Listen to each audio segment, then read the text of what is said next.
Ryan Reynolds here from Mint Mobile. I don't know if you knew this, but anyone can get the same premium wireless for $15 a month plan that I've been enjoying. It's not just for celebrities. So do like I did and have one of your assistants switch you to Mint Mobile today.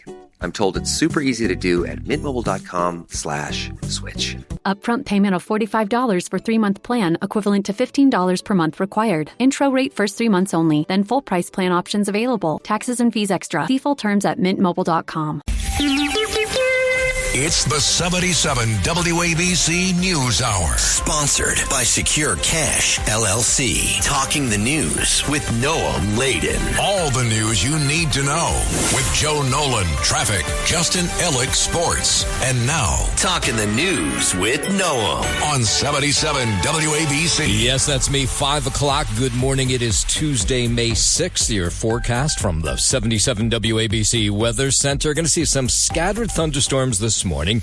Clouds this afternoon. The high's only going to be around 63. Tonight and overnight, showers, low 57. Then finally a day with no rain. Wednesday, sun and clouds, high 74. If you are walking out the door with us right now, 57 cloudy in New Rochelle up in Westchester County. It's 60 and cloudy in Hamilton over in New Jersey. And it's 59 and misty right outside our Midtown studios. The top 5 at 5. Another really long day at Newark Airport. So who really is in the running for Pope?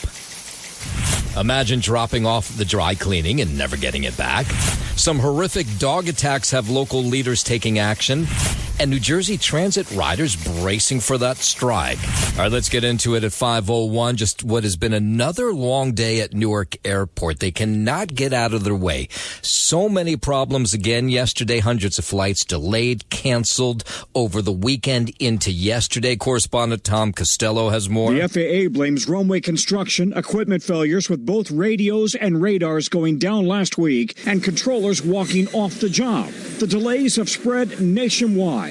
A critical hub for United, the airline has now canceled 35 daily round-trip flights. Yeah, that's just crazy in itself. Governor Murphy calling the delays, cancellations unacceptable. Online post, he pushed for a reversal in staff cuts at the FAA, but you can't just do that overnight. There's been travel chaos. Well, this is, 11 days in a row now. CEO Scott Kirby writing, "We feel like there's no other choice in order to protect our customers." The Transportation Secretary warning it could be a rough summer ahead nationwide. Now, there's not a whole lot of transparency in exactly what's going on here. So if you're saying to yourself, what is exactly going on that's causing all these problems? Well, there is runway construction. There was that issue with the radar that went out for a little while, but that was already a couple days ago. And then we hear this story that many air traffic controllers in Philadelphia who control the airspace at Newark Airport are apparently out on approved trauma leave. Okay. Their union, you can't make this stuff up. Their union, the National Air Traffic Controllers Association, says those federal workers did not walk off the job, but their absence is wreaking havoc at Newark. I was delayed getting in here on United, and I'm getting delayed getting out of here on JetBlue. So this is what the union is saying, is air traffic controllers suffered this nightmarish experience on April 28th, in which they had no eyes or ears on airplanes for 90 seconds. Now, it was, I'm sure, a totally terrifying moment because they couldn't communicate with these airplanes about landing or taking off. And they say that is some of the issue, some of these people taking time off for trauma from those 90 seconds. So New York Senator Chuck Schumer, he was out yesterday calling on the U.S. Inspector General to investigate the continued chaos. Well, to say that there is just minor turbulence at Newark Airport and the FAA, that would be the understatement of the year. I wonder how long it took him to write that out. Schumer says the FAA, total mess with air traffic control shortages wreaking havoc on travel. He wants the probe to figure out if DOGE cuts impacted the agency's efficiency, along with aging technology that is failing. But really what it comes down to is New Yorkers just want to know when this is going to be fixed. People trying to fly out of Newark. We know that airlines have been canceling flights. We have ATC folks giving warnings. We have a 1990 technology being used in 2025.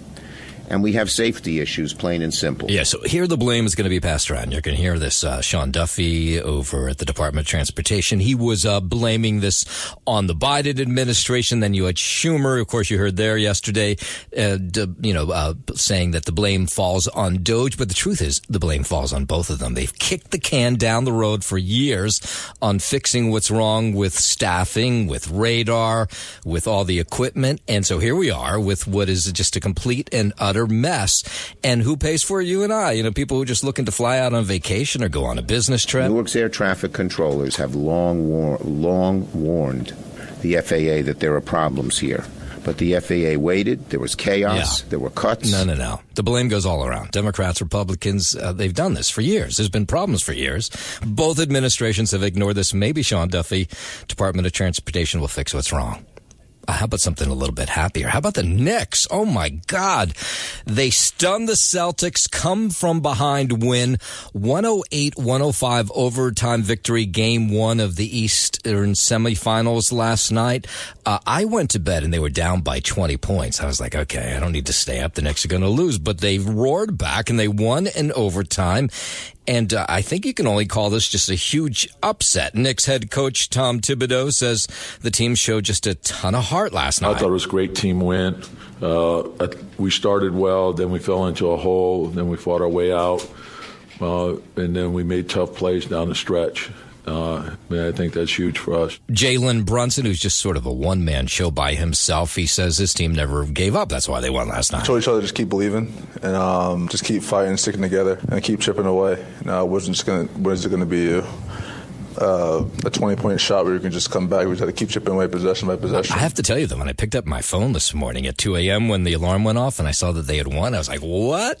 Celtics forward Jason Tatum says they came up short last night. Well, yeah, they did. They lost. It's a really good team. It's a game of runs. They made some plays. They had some shots. And, we responded. We gave ourselves a chance.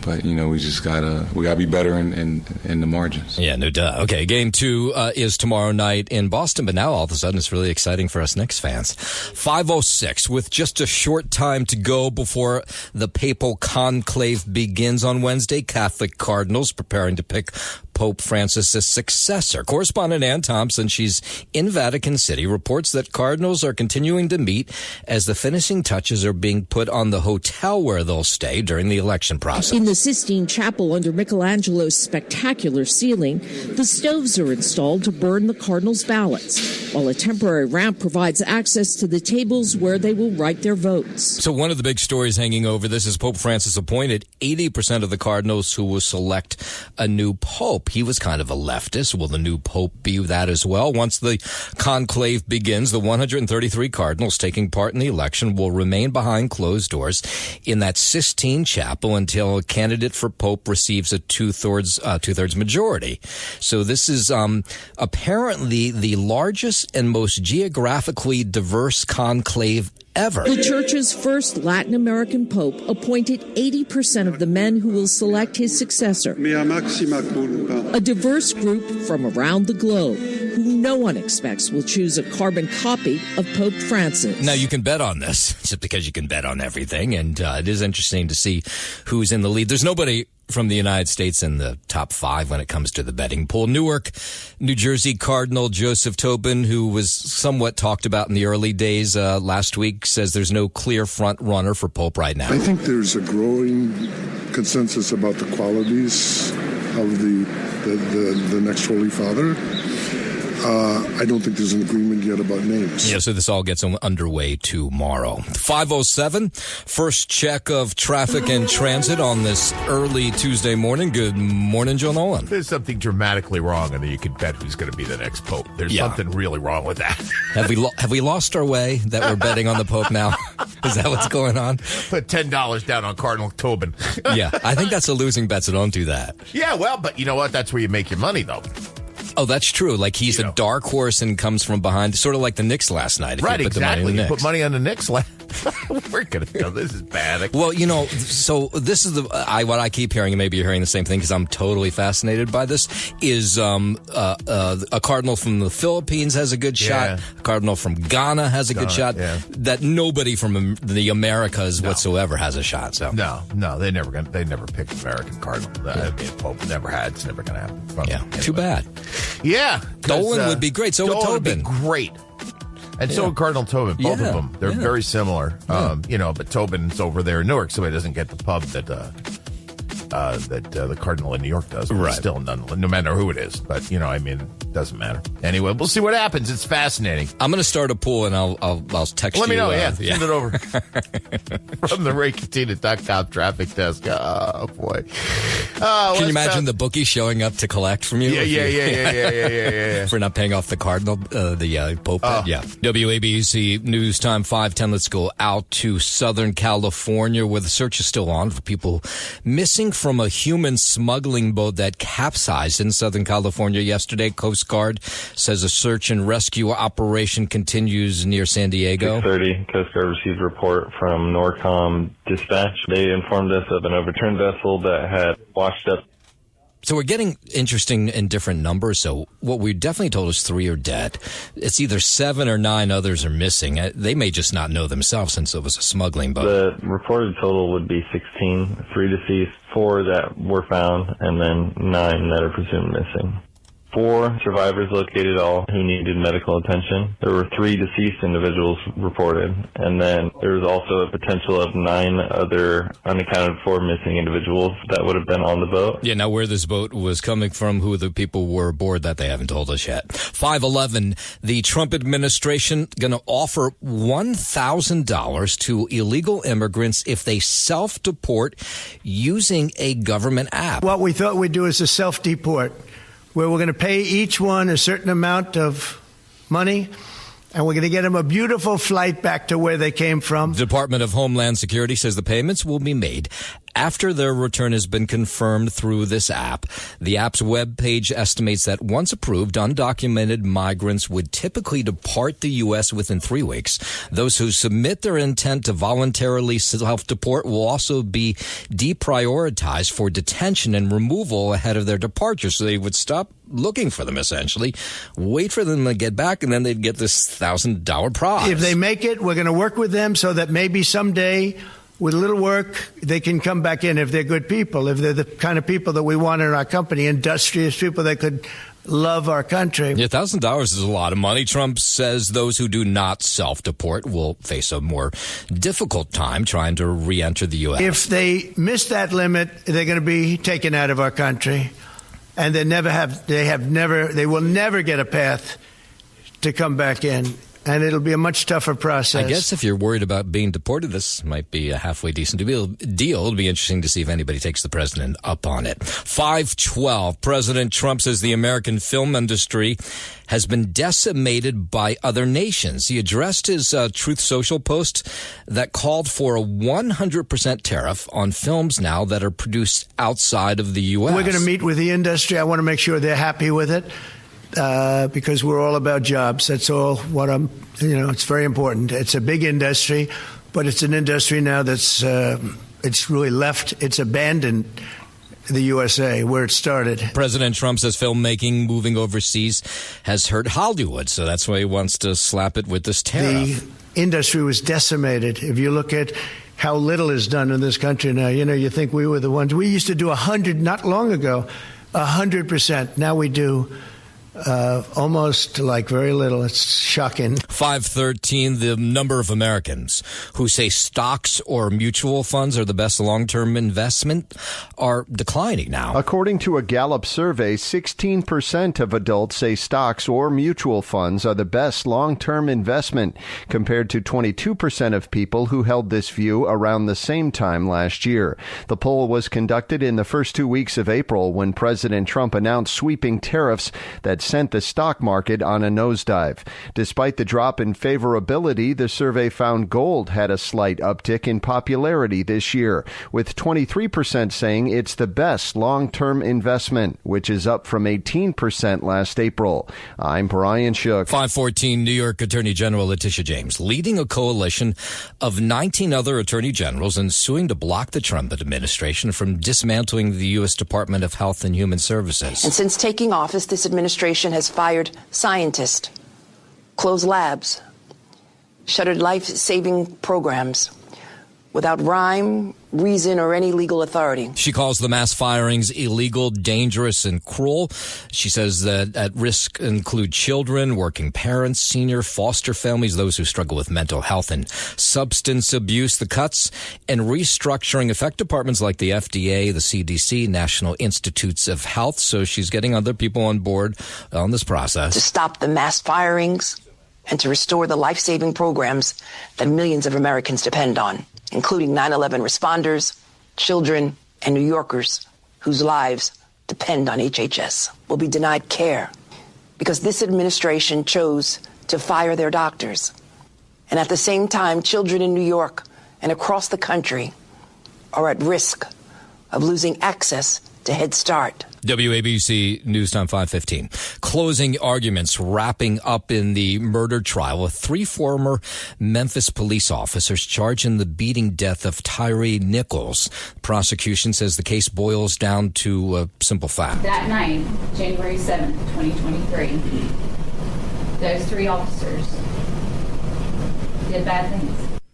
Over 6 days, attorneys called 17 witnesses, including a police trainer who admitted the force used on Nichols was excessive. None of the former officers themselves testified. Prosecutors previously rested their case after calling 5 witnesses, saying video evidence clearly shows what happened that night back in 2023. Public officials put their lives on the line for us each day, and they're trying to do right. So it's not a case where they're abusing the badge and trying to go out there and prove a point. Now the jury has the case.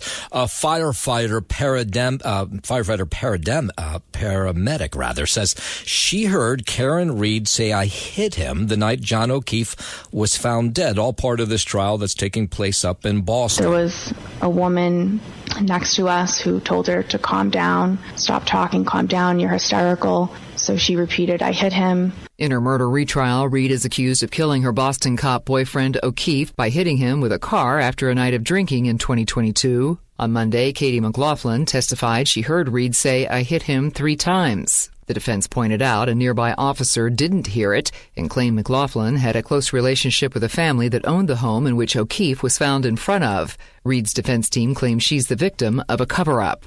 I'm Lisa Taylor. Make your cash secure again with Secure Cash LLC. Transporting your business's cash safely in armored trucks. SecureCashLLC.com.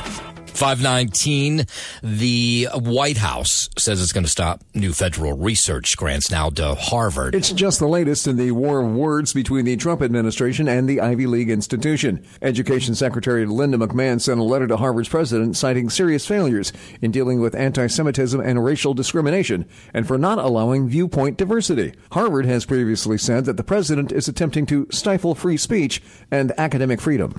I'm Mark Mayfield. Lots of talk about Amtrak. Well, really, for years, there have been lots of talk about whether Amtrak is profitable and how much money can they lose on the train line. And individual states, they have to pad the funding for Amtrak. So in Texas, they're saying the days may be numbered for an Amtrak line that connects Texas and Oklahoma. That's because Texas state lawmakers are pulling funding due to rising costs. As soon as the currently allocated funding runs out, that's anticipated to be in June.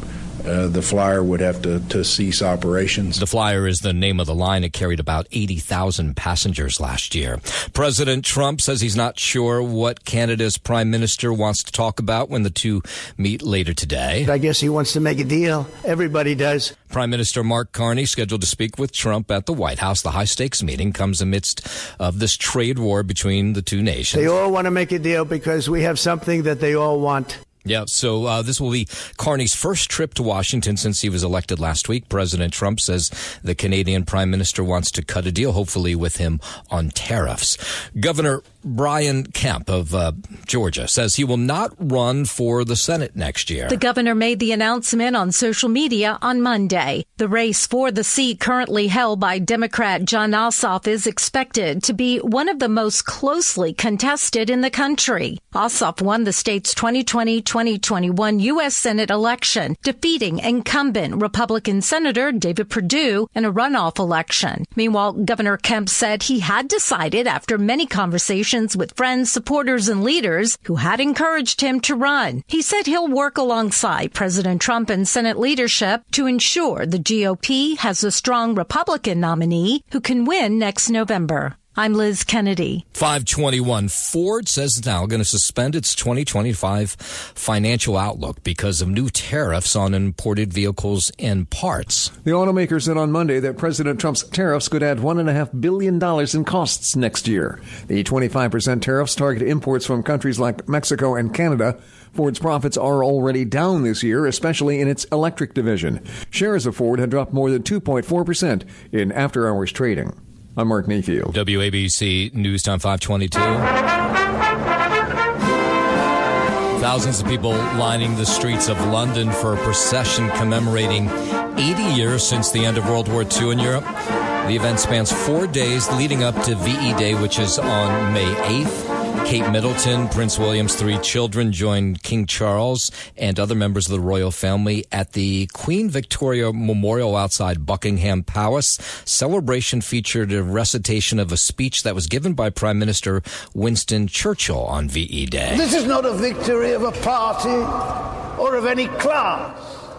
It's a victory of the great British nation as a whole. That commemoration continues today. The East African nation of Rwanda reportedly being eyed now as a potential destination for deported migrants from the U.S. Rwanda would take migrants from countries that won't accept repatriates, though it's unclear whether it would be seeking financial compensation in return for accepting other countries' citizens. The country's foreign minister confirmed with the Rwanda Broadcasting Agency Sunday that the government is in early talks with the U.S. about the proposal, but he didn't provide details. Trump border czar Tom Homan acknowledged the administration is trying to hash out agreements with other countries, but he wouldn't identify which nations. I'm Lisa Taylor. All right, that deadline, it is here. Well, it's tomorrow for the real ID, the driver's license, specialized driver's license you'll need to get through a TSA line at the airport.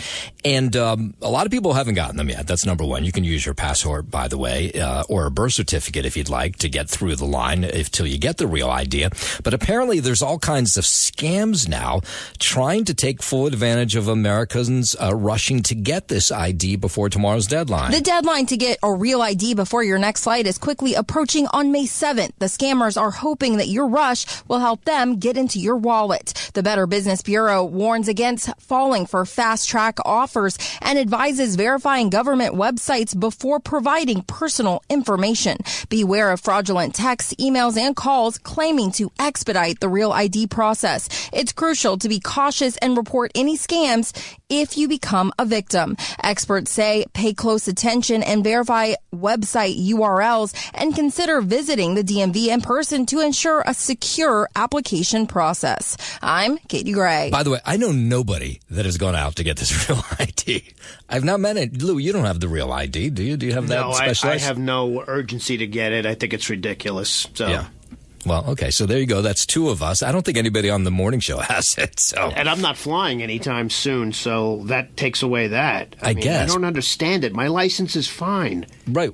I don't get the whole extra security. All you have to do is bring in the same stuff you have to bring in when you get the real license. So I don't know why you need the special thing. It's your ID, so this is crazy. It is crazy. Well, anyway, it starts tomorrow. So at least one Temple University student has been suspended after that anti-Semitic sign went viral over the weekend. I don't know if you heard about this story, but Barstool Sports owns a bar in Philadelphia.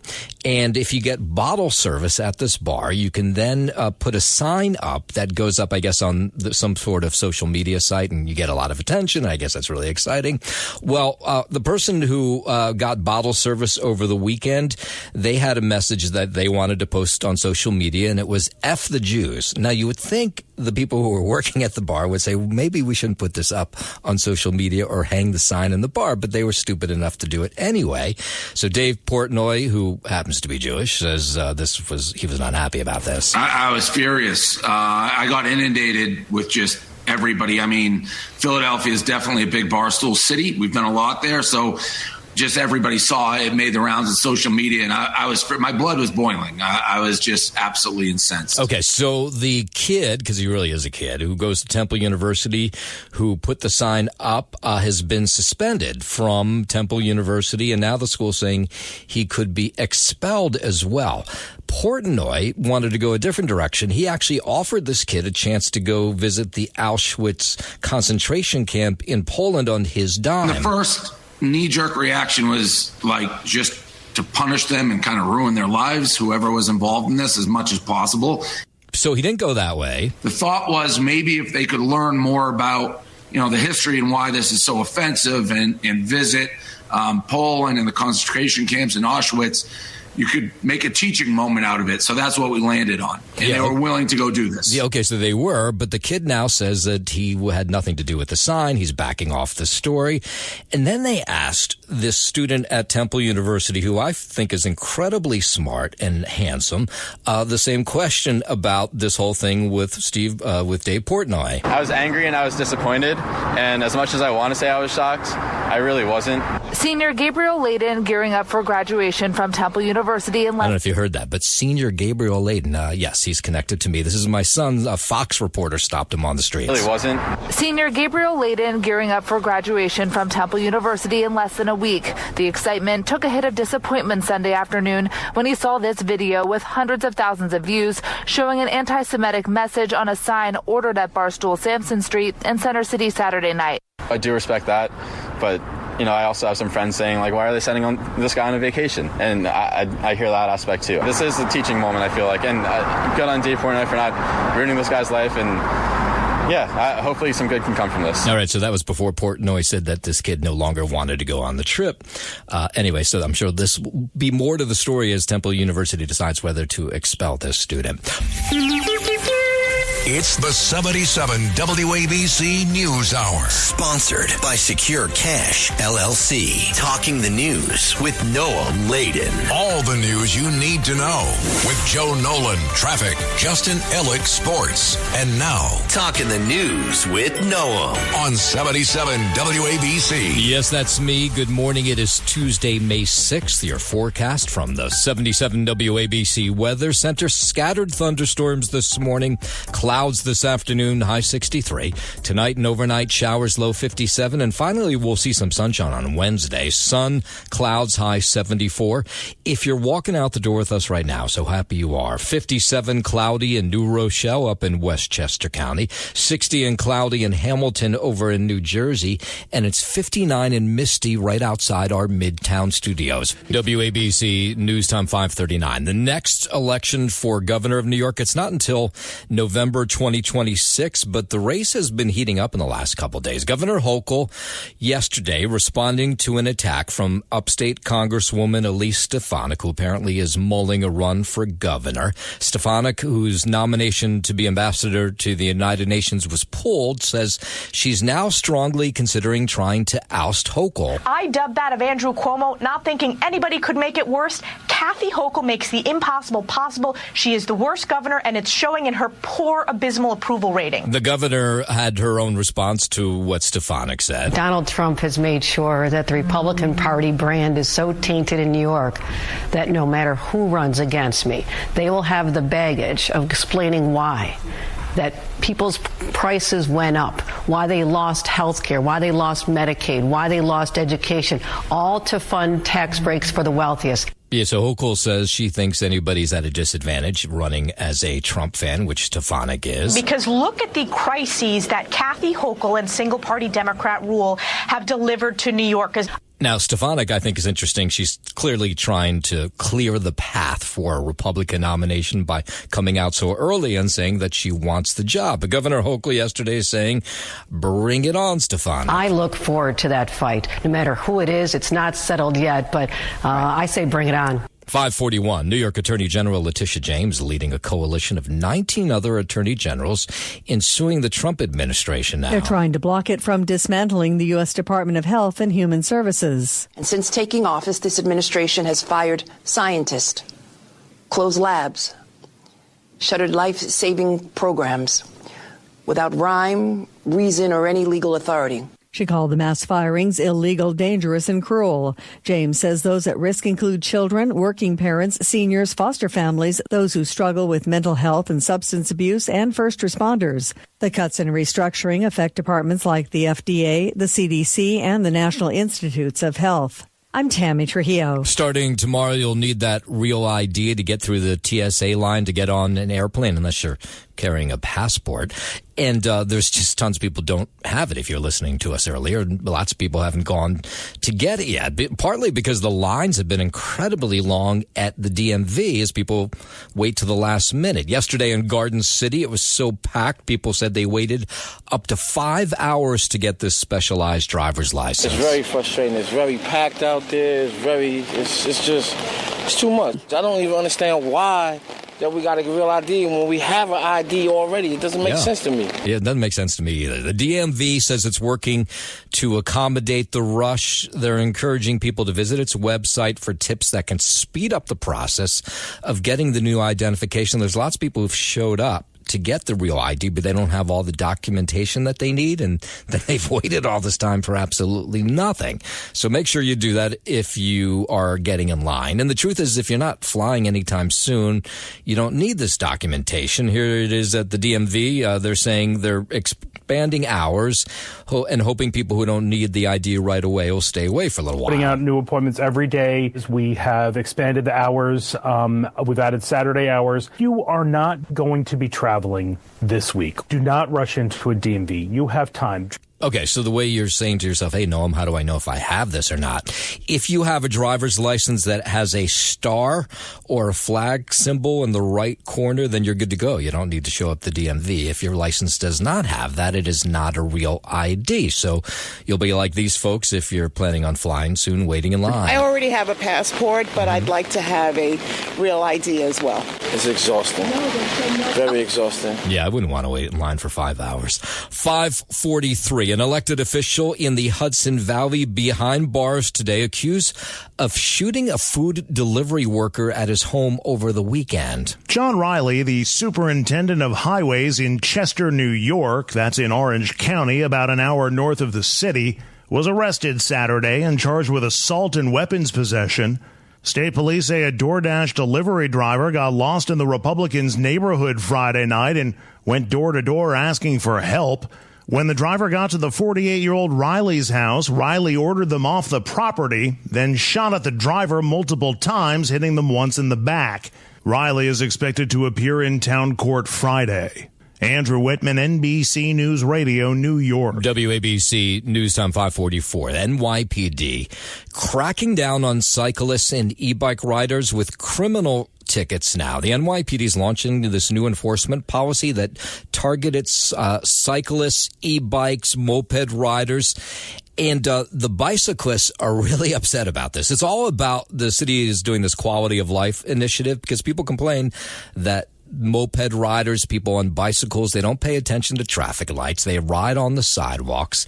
So Kelly is a Bushwick resident. She says she received one of these summonses to show up in court after she allegedly ran a red light, and she's shocked that she got this. She handed me what I assumed was going to be a ticket, and then it turned out to be a criminal court summons, which was shocking to me. Why is that shocking? I mean, you're a dope. If you're going through red lights and not paying attention to traffic, then you should be called and hauled into court. But these bicyclists, they think they're above the law, apparently. It's less about telling the people to follow the traffic laws because they should be doing that anyway. And it's more about understanding how this could easily be misused. I don't know how it would be misused, but Commissioner Tisch says the crackdown comes in response to what her office calls one of the city's most common complaints: e-bikes, scooters, and bicyclists on the sidewalk or just running through red lights. Charlie Barker is a spokesman for Transportation Alternatives, and he says that police could abuse this. I'm not really sure how they do that. But this crackdown is very dangerous because it's putting New Yorkers at risk of arrest, jail, and deportation for riding a bike. No. If you follow the rules, they won't stop you. That's usually the way it works. 5:45. Let's head over to the 77 WABC Sports Desk. Good morning, Justin Ellick. Good morning, Noam Layden from RPM Raceway out here in Farmingdale, Long Island. We'll start here, obviously, on the hardwood last night in Boston. The Knicks roared back from 20 points down to beat the Celtics 108-105 in overtime of Game 1 of their Eastern Conference semifinal series. Jalen Brunson and OG Anunoby each scored 29 points before Mikal Bridges stole the ball from Jaylen Brown with a second left in overtime to seal the deal. Karl Anthony Towns added 14 points and 13 rebounds for New York, which lost all 4 games against its longtime rival during the regular season. Boston led 75-55 midway through the third quarter, but New York cut it to 84-75 entering the final period thanks to a 20-9 run. The Knicks kept it going, scoring the first 8 points of the fourth quarter. They eventually tied it at 86 on a steal and dunk by Anunoby. They then struck first in overtime, taking a 106-100 edge via a 3-point play by Anunoby, followed by a 3-pointer by Bridges. A lot of excitement coming out of Boston last night, and we get more of it come tomorrow night in Game 2 from Boston. Looking forward to that, and hopefully the Knicks jumping out to a 2-0 lead. In the MLB in Arizona, Francisco Lindor hit a 3-run homer. Pete Alonso launched a 2-run shot, and the Mets held on late to beat the Diamondbacks 5-4. Lindor turned on a slider from Ryan Thompson in the 7th, driving it over the right center fence for what looked like a comfortable 5-1 lead at the time. Pete Alonso's 2-run homer in the 4th, his 10th of the season, was a no-doubter, traveling 425 feet into the left field stands to give New York a 2-1 advantage at the time. Griffin Canning gave up 1 run and 6 hits over 5 innings, becoming the first Mets pitcher to win 5 straight starts since Zach Wheeler in 2018. He struck out 6. Up next for the Mets, David Peterson will start tonight's middle game against the Diamondbacks, set for a 9:40 p.m. first pitch from Arizona. In the Bronx, Yankees lost 4-3 to the Padres in the opener of their 3-game set with San Diego. Starter Carlos Rodon allowed 3 hits in 6 2/3 scoreless innings, leaving with a 3-0 lead. A combination of Devin Williams and Luke Weaver blew it for the Yanks out of the pen. San Diego loaded the bases with 2 walks and a hit off Williams, who had 3 hitless outings after being dropped as closer but faltered in his 4th. Weaver gave up 2 out hits to Machado and Bogarts as the Yankees lost their 3rd game in a row. Aaron Judge walked in the first, extending his on-base streak to 31 games. He went 0-for-3, though, ending a 14-game hitting streak that matched his career high and dropping his big league leading batting average to .414. Up next for the Yankees, Clark Schmidt gets a start in tonight's middle game against the Padres. First pitch is scheduled for 7:05 p.m. from the Bronx. That is your Sports Noam Layden, and I'm Justin Ellick on 77 WABC. WABC News Time 5:50. Jury selection underway in the Sean Diddy Combs sex crimes trial. Correspondent Chloe Melas has more. It was nearly 8 months ago that Combs was first arrested by federal agents and charged with racketeering, sex trafficking, and transportation to engage in prostitution that could lead up to life behind bars. Combs has repeatedly denied the accusations against him. Now, defense lawyers expected to argue that Combs had consensual relationships. 4 alleged victims expected to take the stand in a trial that could take more than 2 months. Combs recently rejected a plea deal. Melas reports that Combs faces a number of charges, including sex trafficking, racketeering. New York prosecutors claim Combs abused women for decades, coercing them to participate in drug-fueled sex parties known as freak-offs. Many of those incidents recorded on video, according to the indictment. And that jury selection will continue. 5:51. Commuters, transportation companies, everybody's bracing for this possible New Jersey Transit train strike May 16th. The deadline awfully close. New Jersey Transit, Brotherhood of Locomotive Engineers and Trainmen are expected back at the bargaining table tomorrow. The union expected to present its counter-proposal. And as this deadline looms, commuters, of course, trying to come up with a plan B. If there's no train and maybe no bus because there won't be enough of them, how are they going to get to work and school and other places? The train is constantly being delayed, canceled, but if it stops going completely, then that would be a huge problem. I'll have to start a carpool with me and my friends that live in my town, and one of us will probably have to pitch in and drive every so often. It's just going to be a huge inconvenience. Now, last week, New Jersey Transit put out its contingency plans, which is not really much because it's very limited. If you can't run a train, then you got to put people on buses. But they think they can only accommodate about 20% of the people who ride trains on those buses. First responders, people who have essential jobs, they would get the first seat. So that would not mean much for anybody else. So initially what they're telling people is you would probably have to work from home. They will employ a couple of bus companies, Coach USA, one of them to operate bus service from park and ride locations during peak hours.